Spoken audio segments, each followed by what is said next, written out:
En 1967, Siria inició un proceso que despertó fuertes tensiones en Oriente Medio y unió a los países árabes en una guerra contra su odiado vecino, Israel. Pero subestimaron el potencial militar y los recursos de este pequeño estado. Tras 6 días de lucha encarnizada, Israel destruyó los ejércitos de 3 países árabes, demostrando que era una fuerza a considerar.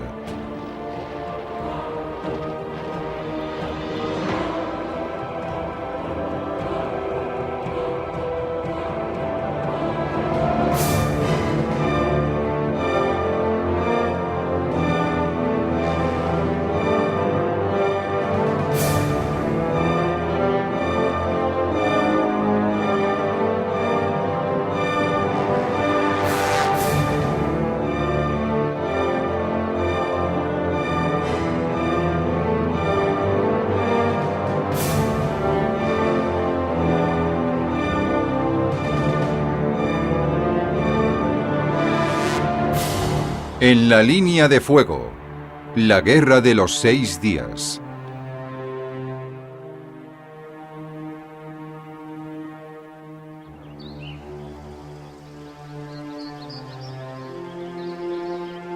Todo comenzó por la cuestión del agua.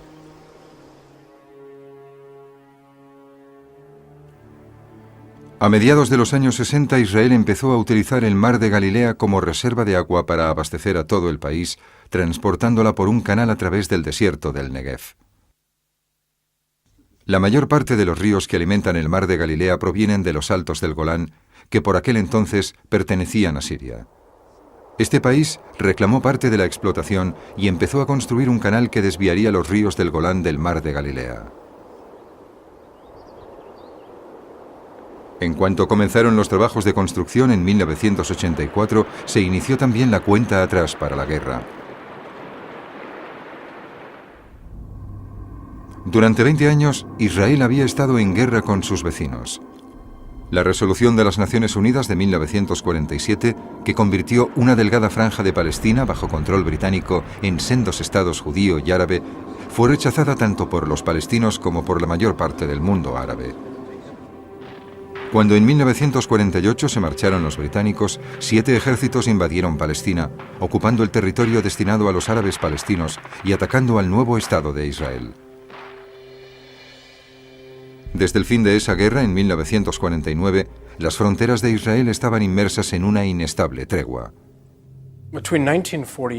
Entre 1948 y 1967, Israel se encontró con problemas relacionados con su defensa porque, a menos que quieras participar en una lucha de desgaste al estilo de la Primera Guerra Mundial, en la que cavas una trinchera, te metes dentro y disparas hasta librarte del enemigo, a menos que vayas a hacer algo parecido, necesitas poder organizar una buena defensa en profundidad y los israelíes no la tenían entonces.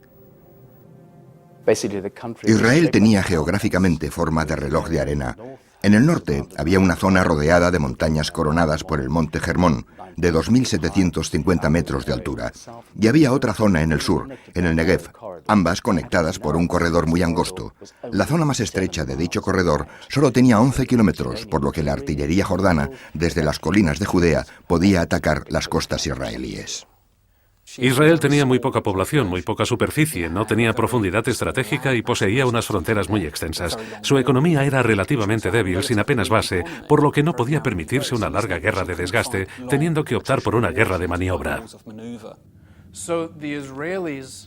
Así que los israelíes tenían que defenderse a nivel estratégico y atacar a nivel operativo. El ataque preventivo se convirtió, pues, en una parte fundamental de su teoría militar debido a su situación estratégica. En 1956, durante la crisis del Canal de Suez, Gran Bretaña y Francia convencieron a Israel para que declarara la guerra a Egipto, y durante un breve período de tiempo, Israel ocupó la península del Sinaí. Pero el despliegue de la primera fuerza de paz de las Naciones Unidas devolvió una cierta normalidad a esta zona de tensión. En la década de los 60, mientras sirios e israelíes se enzarzaban en conflictos fronterizos en los altos del Golán, el presidente egipcio Nasser se dio cuenta de que su influencia en el mundo árabe iba disminuyendo. No podía permitir que Siria se convirtiera en la principal fuerza agresora contra Israel. A mediados de mayo de 1967, el presidente egipcio ordenó a las fuerzas de paz de las Naciones Unidas que abandonaran la península del Sinaí.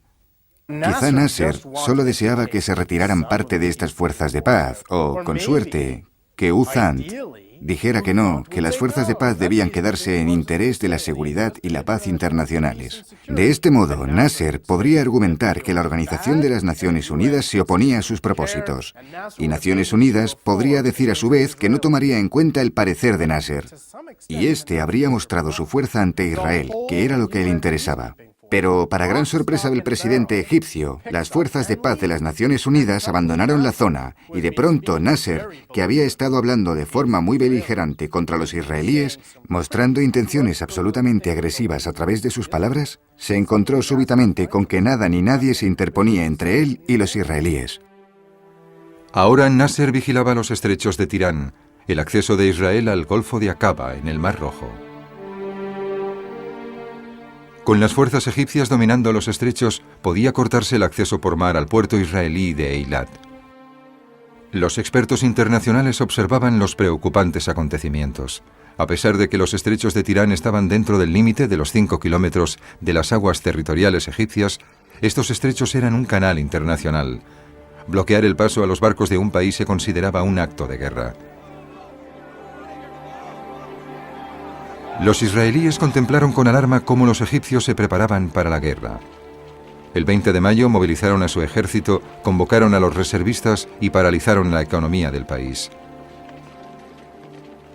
También vieron cómo Nasser forzaba al joven rey Hussein de Jordania a unirse a la estructura de mando formada por Egipto y Siria. Observaron cómo los sirios construían su canal y cómo las fuerzas de Nasser se concentraban en el Sinaí.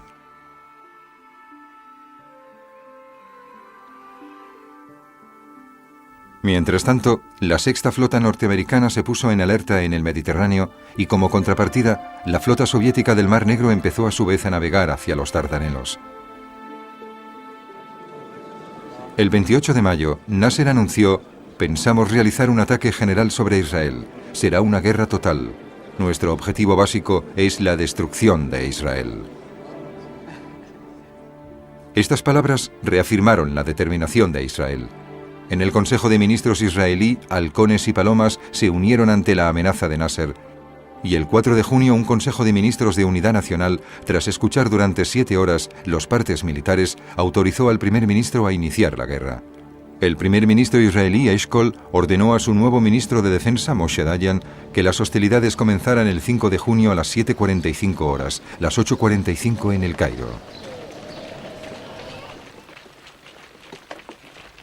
Las fuerzas aéreas israelíes habían estado haciendo cálculos rutinarios exhaustivos. Estaban orgullosos del factor rapidez y deseaban comprobar cómo este factor se aplicaría en una situación bélica. Las fuerzas aéreas israelíes habían logrado preparar un avión en tan solo 8 minutos. Eso significaba que desde el momento en que un avión aterrizaba, podía repostar, rearmarse, prepararse y volver a despegar en 8 minutos. Los israelíes eran capaces de hacerlo 8 veces al día para cada avión. La cuestión era: ¿y si todas las fuerzas aéreas operaran a ese ritmo? ¿Cuánto daño se podría infligir en un solo día?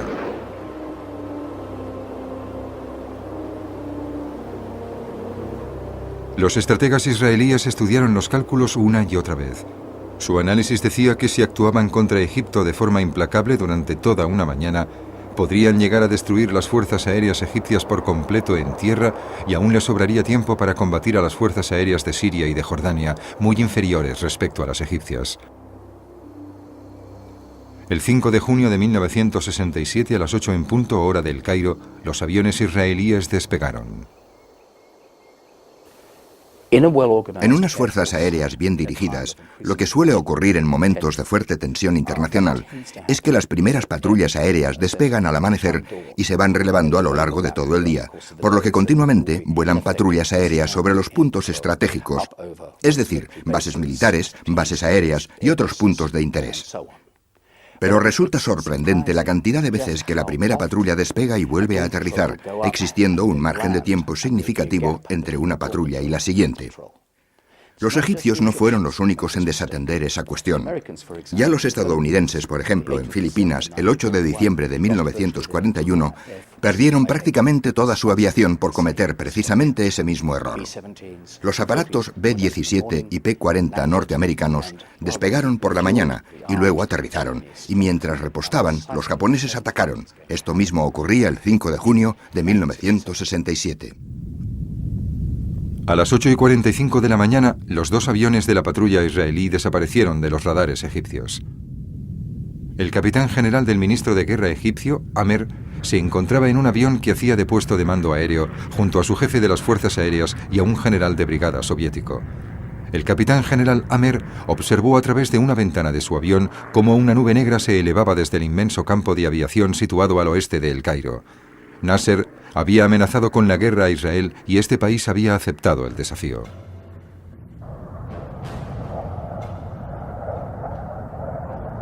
Mientras el piloto del avión de Amer buscaba frenéticamente una base aérea donde poder aterrizar, la aviación israelí bombardeó 10 bases aéreas avanzadas egipcias situadas entre El Cairo y la frontera israelí. Después de arrojar las bombas, los aviones israelíes hacían otro pase para disparar sus cañones y misiles contra los aviones egipcios que repostaban en las pistas. Sobrevolaban 2 veces el campo aéreo sin permanecer más de 7 minutos sobre sus objetivos y tras un vuelo de 20 minutos de regreso a su base, en tan solo 8 minutos volvían a estar preparados. Mientras una oleada de aviones israelíes soltaban las bombas, otra ya se encontraba de camino hacia los objetivos y la siguiente despegaba. Ese mismo día, las fuerzas aéreas egipcias recibieron un ataque tras otro, separados entre sí por solo 3 minutos. A los primeros aviones Mirage israelíes se les asignó la destrucción de los bombarderos egipcios de fabricación soviética que se encontraban cercanos a El Cairo. El resto destruyó las bases de cazas del Sinaí. Mientras las bases del norte de Egipto eran destruidas, las más lejanas, situadas en el Alto Egipcio, corrían a su vez peligro. Estas bases, que eran el apoyo de las operaciones de Nasser en Yemen, recibieron el ataque de bombarderos israelíes desde el Mar Rojo. Primero Ras Banas y después Luxor fueron atacados por bombarderos Botur de fabricación francesa. Los primeros aviones egipcios en despegar fueron los de la base de Hurghada, en el Sinaí. Eran 20 cazas MiG-21 y MiG-19 que entraron en combate a las 9:30 hora del Cairo. Los israelíes derribaron a 4 de estos MiGs y el resto se vio obligado a retirarse debido a la escasez de combustible. Lo más terrible para estos pilotos fue comprobar que todas las bases aéreas egipcias cercanas habían sido destruidas. Dichos pilotos tuvieron que saltar en paracaídas o estrellaron sus aparatos al intentar aterrizar en pistas destrozadas. Otros 8 MiGs egipcios despegaron y derribaron 2 cazabombarderos Mister israelíes. Pero los interceptores Mirage israelíes acabaron con todos ellos. A las 11:35 hora del Cairo, 250 aviones egipcios habían sido destruidos y 100 de los 350 pilotos habían muerto. Varios más resultaron heridos. Israel había perdido en total 19 aviones, 3 como resultado de ataques enemigos. Hacia el mediodía de este primer día de guerra, los israelíes centraron su atención en las bases aéreas egipcias restantes. Los aviones de las fuerzas aéreas sirias, engañadas por la propaganda egipcia, organizaron un ataque contra las refinerías petrolíferas de Haifa, pero los israelíes los abatieron. Las fuerzas aéreas jordanas intentaron ofrecer apoyo aéreo a las tropas jordanas que rodeaban Jerusalén, pero también fueron destruidas. Incluso cayó parte de las fuerzas aéreas iraquíes desplegadas para llevar a cabo operaciones contra Israel.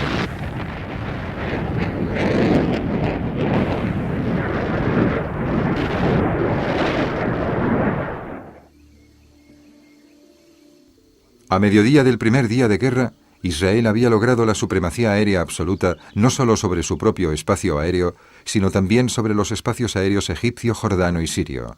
Las fuerzas aéreas israelíes se podían centrar ahora casi exclusivamente en ofrecer apoyo a las fuerzas que luchaban en tierra en el Sinaí, en el margen occidental y en los altos del Golán.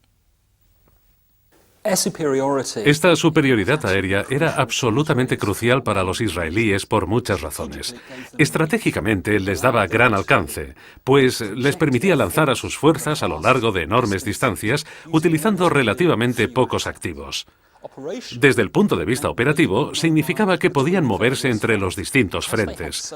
Tenían a tantos enemigos rodeándoles que sabían que probablemente tendrían que hacerles frente a uno tras otro, como ya había ocurrido en la guerra de 1948, y esto les daba flexibilidad a nivel operativo.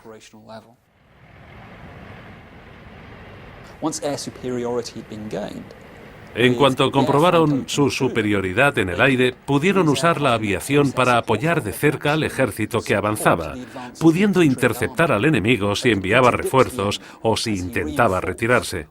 También utilizaron la aviación para el transporte logístico y, lo que era aún más importante, pudieron lanzar paracaidistas, así que su dominio en el aire dio a los israelíes la flexibilidad que necesitaban a muchos niveles.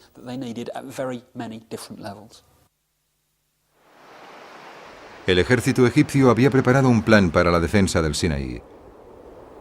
El plan Kahir permitiría el avance del ejército israelí hasta el interior del Sinaí, donde el ejército egipcio lo destruiría. Pero el presidente Nasser dio instrucciones al alto mando para anular el plan Kahir y en su lugar ordenó que el ejército se concentrara a lo largo de la frontera israelí para preparar la invasión. El ejército egipcio quería defender la península del Sinaí porque el Cairo estaba muy cerca.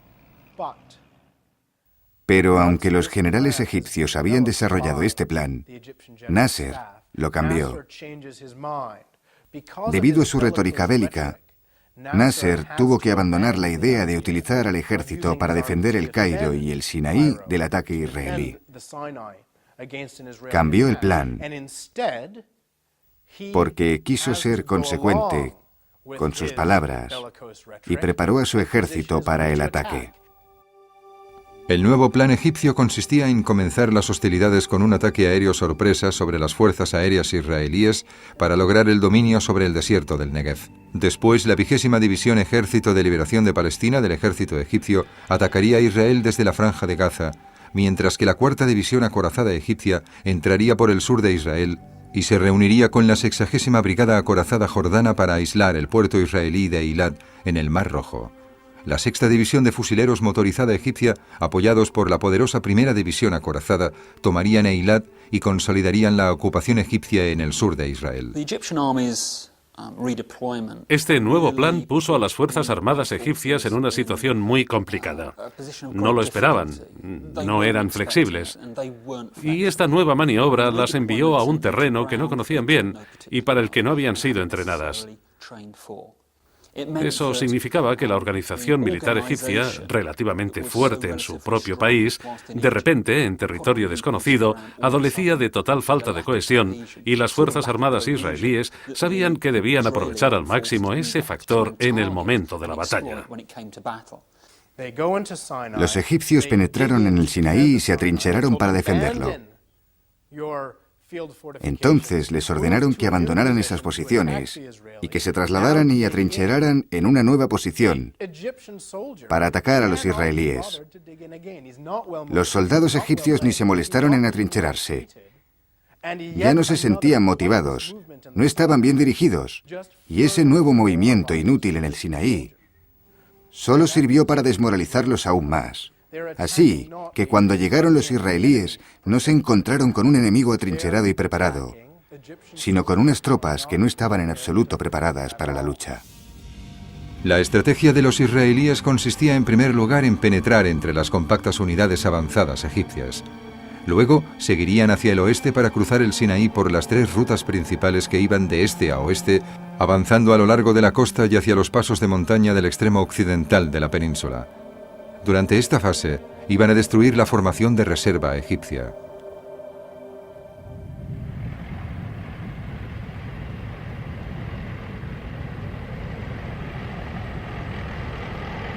El enfrentamiento más intenso tuvo lugar durante el avance inicial del 5 de junio, el primer día de la guerra. Puesto que el ejército egipcio se había concentrado en una posición avanzada para poder realizar un ataque contra Israel, era difícil de penetrar en él.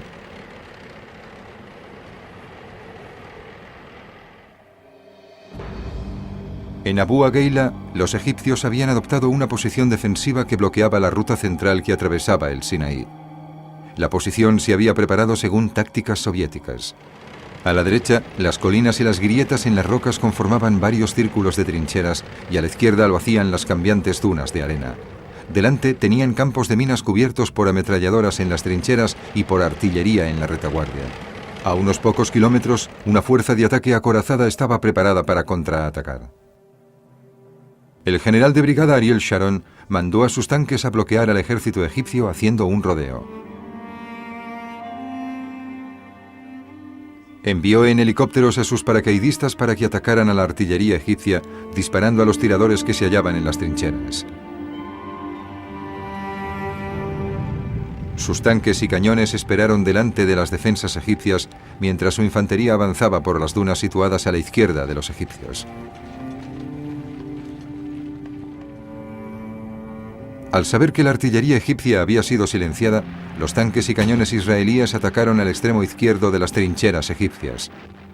A medida que el combate avanzaba, la infantería israelí ocupaba las trincheras y encendía bengalas de colores para marcar su progreso.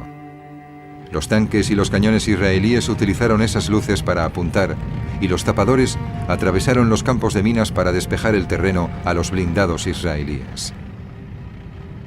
Durante este frenético avance por las trincheras, el general de brigada Yofe llamó por radio a Sharon y le pidió que progresara más en la posición de Abu Agheila. La misión de Sharon consistía en permitir que Yofe siguiera ganando terreno en el Sinaí, así que aceptó una de las misiones más peligrosas en una contienda, que es avanzar hacia el enemigo a través de fuerzas amigas que se encuentran combatiendo. Incluso antes de adueñarse de las trincheras egipcias, los elementos principales de la división de Yofe se dirigieron por la carretera más allá de Abu Agheila, atravesando el Sinaí. Como el ejército egipcio se había concentrado en una posición tan adelantada, en cuanto los israelíes atravesaron sus filas, la batalla del Sinaí se convirtió en una persecución. Al pasar los israelíes a través de las fuerzas egipcias desplegadas y dejar atrás las que estaban preparadas para invadir Israel, a los israelíes les resultó mucho más fácil proseguir el avance. Desde el momento en que los israelíes atravesaron las posiciones avanzadas egipcias, los egipcios solo pudieron reaccionar ante los movimientos israelíes. Los israelíes tenían una idea bastante clara del despliegue egipcio. La habían obtenido gracias a la información recopilada por personal de inteligencia, señales y algunas patrullas de reconocimiento, y en esencia sabían que se había abierto una brecha entre la 20ª División Palestina, que se encontraba en Gaza, y la 7ª División Egipcia, situada al oeste de Gaza. Había un lugar llamado Cruce de Rafah, y sabían que si atacaban al norte de este punto, de hecho, estarían avanzando entre la 7ª División Egipcia y la 20ª Palestina. Conocían su objetivo y podían situarse detrás de los egipcios y destruir su cohesión, y de esta forma acabar con la fuerza egipcia en el Sinaí. Israel demostró su capacidad estratégica. Sabían que podían conseguirlo y disponían de todos los elementos para lograrlo. Entonces lanzaron un ataque preventivo inicial, contando con la velocidad y la fuerza necesarias para llevarlo a cabo. Llegaron al canal de Suez en solamente 100 horas, y esta acción debe considerarse una de las maniobras bélicas victoriosas más destacadas del siglo XX. 15.000 egipcios murieron o resultaron heridos en 4 días de batalla. 5.000 soldados fueron capturados, así como 500 de sus oficiales.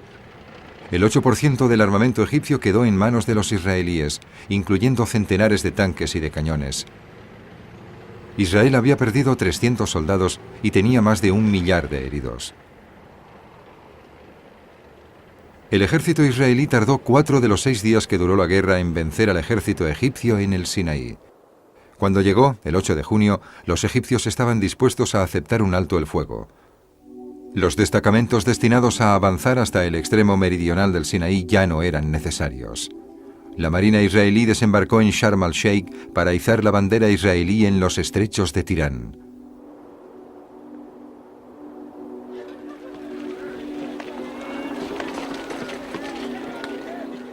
Israel contaba con enfrentarse a Egipto y a Siria y posiblemente a Jordania, además de a otras fuerzas del mundo árabe. No tenía capacidad de lucha para enfrentarse a 2 o incluso a 3 enemigos a la vez. así que adoptó la estrategia napoleónica de la posición central. Napoleón había dicho: cuando te enfrentes a ejércitos más fuertes que el tuyo, sitúate en medio de esos ejércitos y enfréntate a ellos uno a uno. Mientras luchaban contra Egipto, los israelíes se defendían de Jordania y Siria. Cuando en las últimas horas del 5 de junio vieron que las batallas en el Sinaí se desarrollaban favorablemente, enviaron sus reservas a luchar en el frente central en los alrededores de Jerusalén.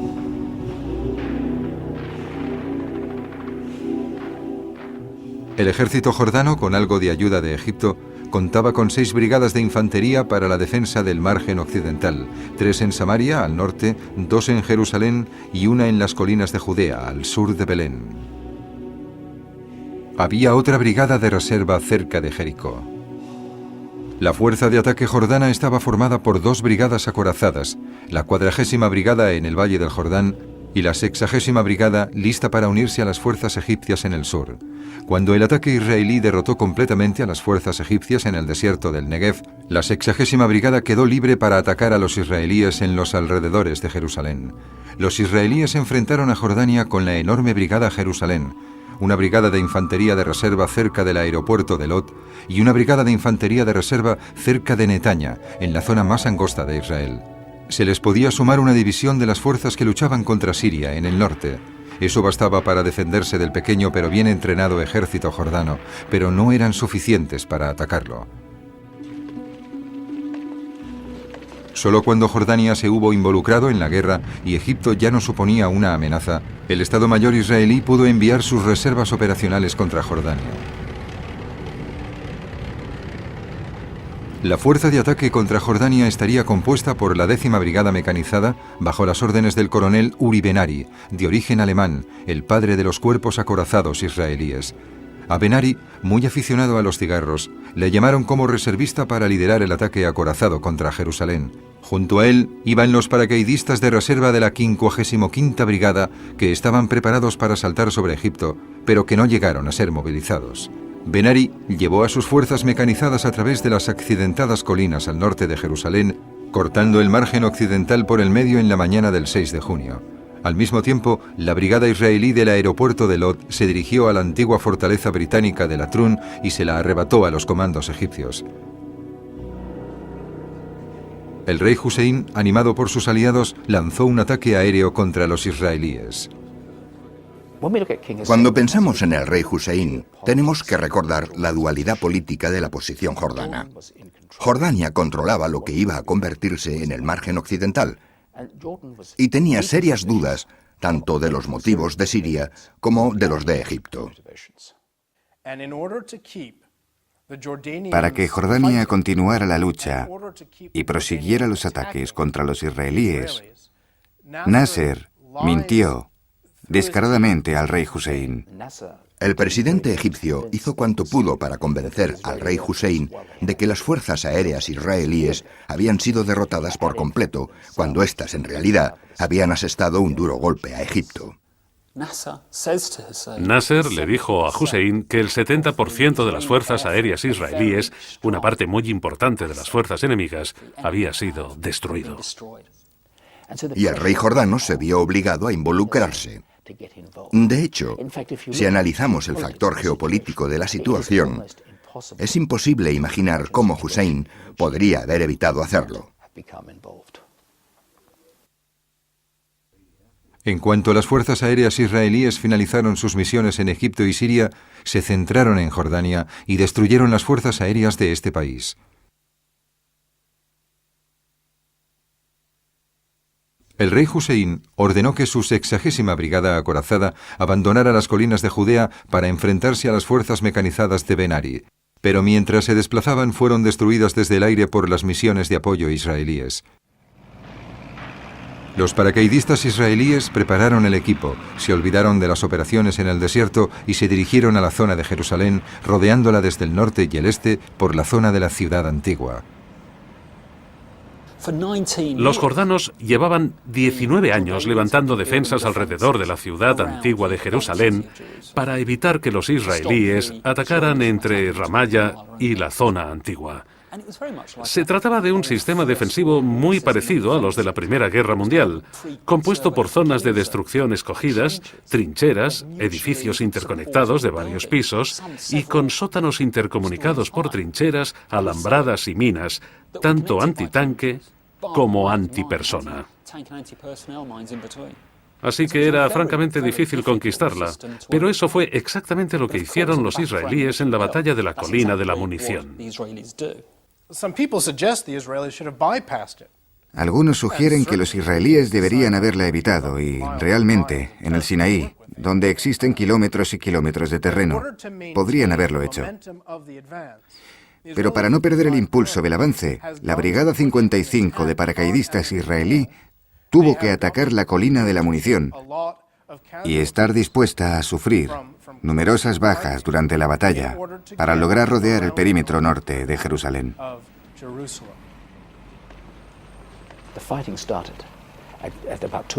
La batalla empezó a eso de las 2 de la madrugada del 6 de junio y continuó sin tregua. No fue hasta el alba de ese día que la colina de la munición cayó en manos israelíes. Se trató de un hito en la historia de las fuerzas de defensa israelíes, lo mismo que en la historia del ejército jordano. Ambos bandos recibieron honores militares. Mientras la lucha por Jerusalén se recrudecía, un grupo de divisiones liderado por el general de división Elad Peled se separó de las fuerzas que se enfrentaban a Siria y se dirigió hacia las colinas de Samaria. Lentamente, una brigada consiguió vencer unas defensas jordanas muy bien organizadas, cruzó Jenin, libró una batalla encarnizada en Cabatilla y siguió hacia Nablus. Otra brigada avanzó por el este también hacia Nablus, donde los ciudadanos les dieron la bienvenida al tomarlos por jordanos. Las secciones de las fuerzas aéreas israelíes encargadas de interceptar al enemigo acabaron con los grupos del ejército jordano que pretendían llegar como refuerzos a Samaria y a Jerusalén. La noche del 6 al 7 de junio, el gobernador jordano de Jerusalén se dio cuenta de que los refuerzos no iban a llegar y empezó a retirar sus tropas de la ciudad. A las 8:30 de la mañana, hora local del 7 de junio, los paracaidistas en reserva de la 55ª Brigada israelí iniciaron el ataque. 2 batallones subieron a lo alto del Monte de los Olivos, cerca del Hospital Augusta Victoria, y se desplazaron por la cumbre hasta el Valle de Cedrón, mientras un tercer batallón avanzaba rodeando los muros de la ciudad antigua. El tercer batallón, liderado por el comandante de brigada, el coronel Motagur, cruzó los muros de la ciudad por la puerta de San Esteban y se dispersó por las estrechas callejuelas de la ciudad antigua. A las 10 de la mañana del 7 de junio, la ciudad antigua había caído en sus manos. Fuerzas de la Brigada Jerusalén avanzaron hacia el sur cruzando Belén y Hebrón hasta las colinas de Judea.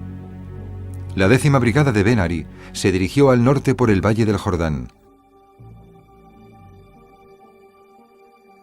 Los israelíes habían perdido 550 hombres y tenían 2.500 heridos. Jordania sufrió 6.000 bajas entre muertos y desaparecidos. Se había perdido la mitad de la parte más poblada del reino hashemita. El rey Hussein, traicionado por la falsa información de los egipcios y por las vagas promesas de ayuda por parte de Siria, aceptó el alto el fuego a las 8 en punto de la tarde de la tercera jornada de la guerra de los 6 días. Siria había iniciado esta guerra. Egipto había atacado para demostrar que era más agresivo que Siria. Estos 2 países habían forzado al rey Hussein a atacar a su vez. Israel había derrotado al ejército egipcio en 4 días y al jordano en 3.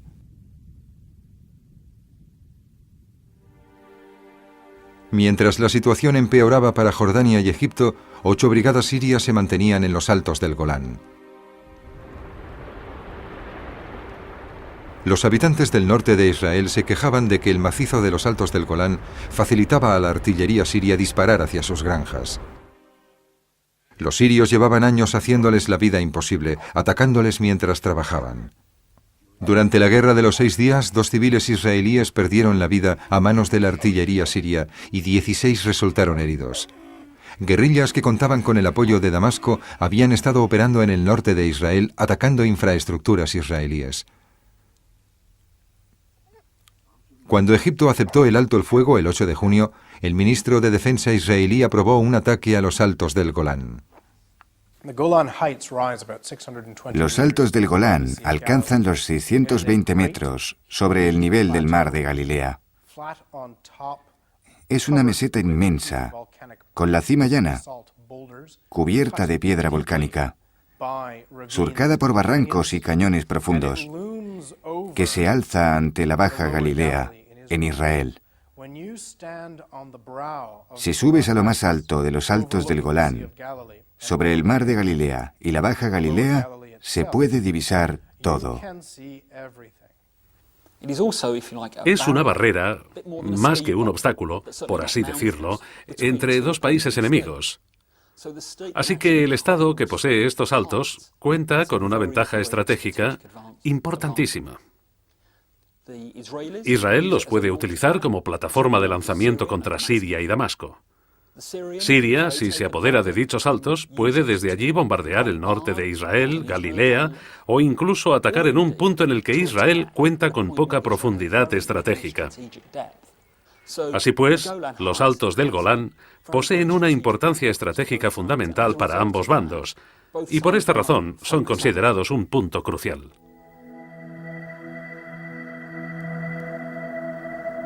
La gran meseta de los altos del Golán está rodeada por el escarpado cañón de Yarmouk al sur.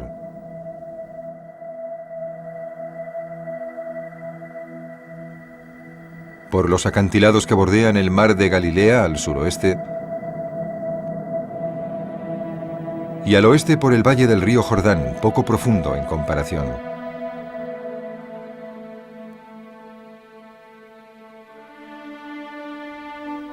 La cara sur de los altos está cortada por cañones profundos que hacían prácticamente imposible hacer circular a los tanques fuera de la única vía practicable. El ejército sirio defendió los altos con 3 grupos de brigadas. El 35º grupo de brigadas estaba formado por 2 grupos de brigadas de infantería regulares avanzados, un grupo de brigadas de infantería y otro de brigadas mecanizadas en reserva. Este grupo defendía la escarpada zona de los cañones del sur del Golán. El 12º grupo de brigadas defendía el sector norte de los altos con un grupo avanzado de brigadas de infantería regular y otro en reserva, más otro grupo de brigadas de infantería y acorazados en reserva. Además de todas esas unidades, hay que añadir 5 batallones de la Guardia Republicana Siria.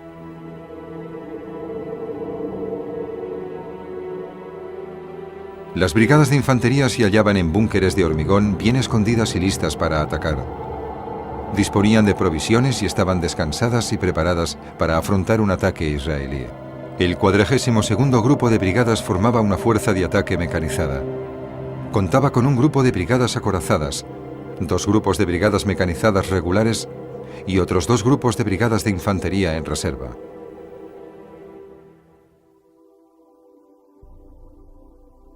Esta fuerza de ataque estaba en reserva a lo largo del eje que unía Damasco con la ciudad de Quneitra.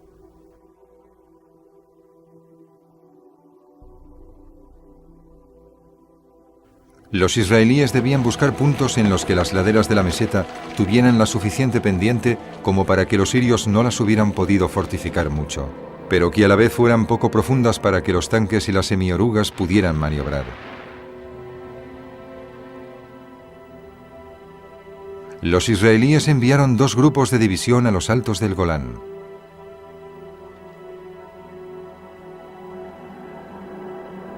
Uno de estos grupos, liderado por el general de brigada en la reserva, Don Lanner, se aproximaría por el norte con una brigada acorazada y la brigada de infantería de élite Golani.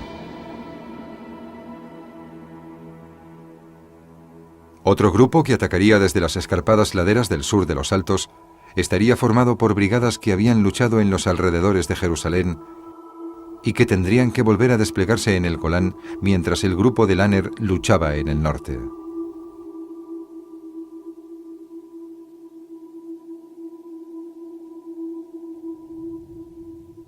Contarían con el apoyo de las fuerzas aéreas israelíes que bombardearían las posiciones sirias en los altos del Golán los 2 días anteriores al ataque. El grupo acorazado de Lanner, liderado por el coronel Albert Mandler, se encontró con fuego de artillería concentrado sirio cuando avanzaba por las laderas al norte del Golán. En su flanco se encontraban los jóvenes reclutas de la brigada Golani que habían acabado con las posiciones defensivas sirias en Tel Faer. Tel Faer era una posición muy bien defendida con campos de minas y alambradas por todas partes. No había lugar para maniobras inteligentes. Los israelíes tuvieron que atacar a pie. El primer ataque a la fortificación se saldó con solo 3 hombres en condiciones. En el segundo, los soldados de Golani se lanzaron sobre las alambradas que obstaculizaban el paso para crear puentes humanos y que sus compañeros pudieran pasar. La fuerza de reconocimiento de la brigada y los grupos acorazados de apoyo se unieron al ataque y a las 6 de la tarde del 9 de junio ya habían tomado Tel Faer.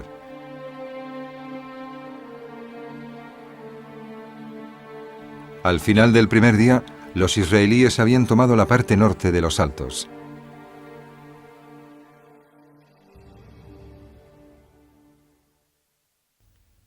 Durante las noches del 9 y el 10 de junio, los tanques de Albert Mandler avanzaron hacia la ciudad de Quneitra. Mientras luchaban, parte de la 55ª Brigada de Paracaidistas en la reserva y fuerzas mecanizadas avanzaban hacia el norte desde el frente jordano, que había quedado en calma para unirse a la batalla. Durante esa noche de complejas maniobras, el régimen sirio hizo retroceder discretamente a su principal fuerza de ataque mecanizada, el 42º Grupo de Brigadas, para que se situaran más cerca de Damasco. El alto mando israelí sabía que tendría que trasladar tropas de un frente a otro, especialmente si se producía una alianza árabe, lo que seguramente significaría atacar primero a Egipto, que era la principal potencia militar, después a Jordania, más tarde los altos del Golán y por último a Siria. Uri Ben Ari, comandante de la brigada, convocó a todos los conductores de la misma. Cuando los hubo reunido en una habitación, les dijo: «Caballeros, tenemos que subir a los altos del Golán y debemos hacerlo antes de las 4 de la madrugada de mañana».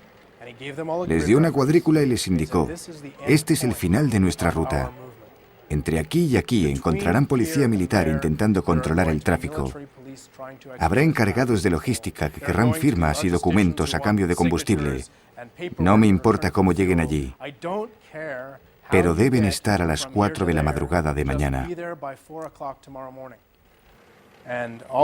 Las tropas subieron a sus vehículos y, como los israelíes estaban preparados para actuar en pleno caos de la batalla, la brigada logró llegar hasta el lugar señalado en la cuadrícula sin perderse, sin cruzarse con otras fuerzas y sin quedarse sin combustible por el camino.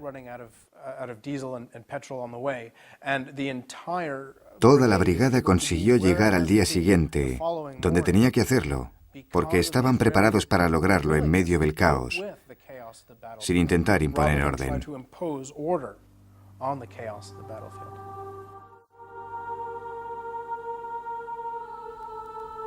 Parte de 2 grupos de brigadas llegaron al centro del Golán a primera hora de la mañana del 10 de junio. Después de comer, una unidad israelí reunida a toda prisa inició un ataque desde el sur, subiendo por los empinados barrancos y avanzando por el adusto terreno.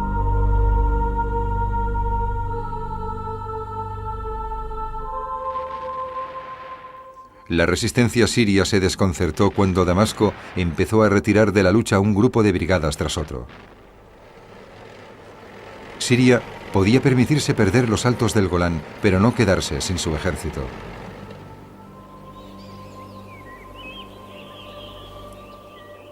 La noche del 10 de junio, Siria e Israel acordaron el alto el fuego.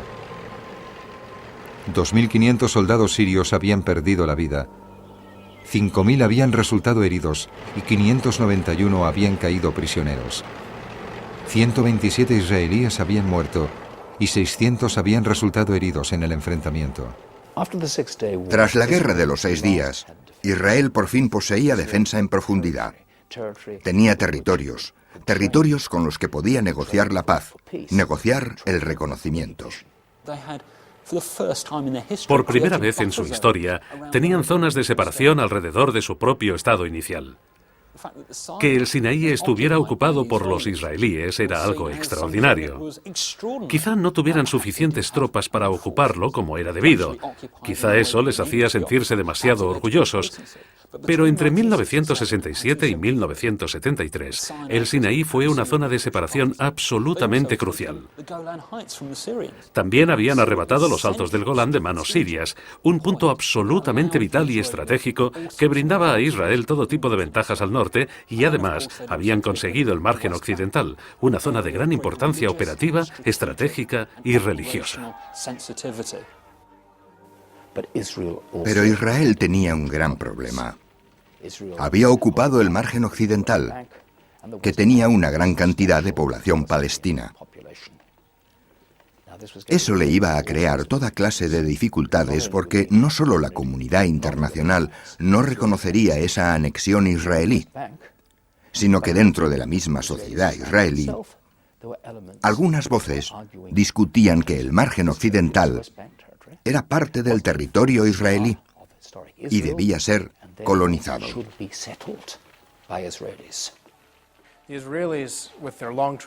Los israelíes, que tenían una larga tradición de colonización creando asentamientos, pues de este modo habían creado Israel, empezaron a colonizar los Altos del Golán, el margen occidental y el Sinaí. Por razones políticas y religiosas, es comprensible que colonizaran el margen occidental, porque es parte del final bíblico de Israel, como supongo que también lo son los Altos del Golán. Pero también colonizaron el Sinaí, lo que significaba que debían defender esta zona, con lo que la profundidad estratégica quedaba disminuida. Colonizaron igualmente los Altos del Golán, así que había que defenderlos. Eso reducía al mínimo su profundidad estratégica. Por un lado, los israelíes ganaron profundidad sobre el mapa, pero por otro, la mermaron levantando asentamientos en esas zonas. Antes de la guerra, Israel había sido víctima del bloqueo egipcio en los estrechos de Tirán. Fue el objetivo de los ataques de la artillería siria y de las amenazas a su suministro de agua. La alambrada jordana había dividido Jerusalén, prohibiendo el acceso a la ciudad antigua a los israelíes. En 6 días, Israel había llevado a cabo una defensa estratégica atacando Egipto, Jordania y Siria. Las resoluciones de las Naciones Unidas que pusieron fin a la guerra pedían a los israelíes que cedieran parte de su territorio a cambio de la paz. Más de 10 años después, y tras una guerra desastrosa, Israel devolvió la península del Sinaí a Egipto a cambio de un tratado de paz. Más de 20 años después, Israel y Jordania firmaron un tratado de paz abierto. Sin embargo, más de 30 años después, los israelíes no se han sentido más seguros que antes de la guerra de junio de 1967.